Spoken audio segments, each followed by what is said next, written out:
Nicola Sturgeon has come attack from the rival Scottish Conservatives, with leader Douglas Ross raging the scandal-ridden SNP can be stopped during next year's elections following the latest crisis to engulf Scotland's ruling party.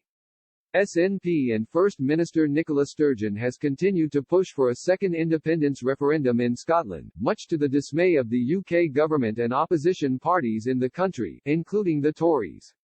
This renewed push comes despite Scotland voting by a margin of 55% to 45% in favour of Scotland remaining part of the UK during the independence referendum more than 6 years ago in September 2014.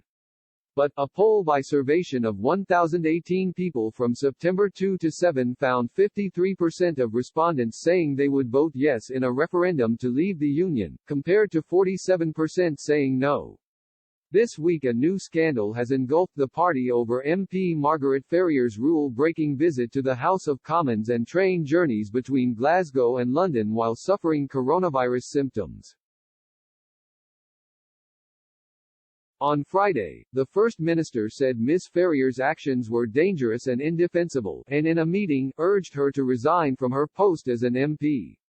Scottish Conservative leader Mr. Ross, who is seeking to win a Holyrood seat in May, will use a fringe event at the party's online conference on Saturday to warn, defeatism and disinterest towards the Union is rife, and must end quickly.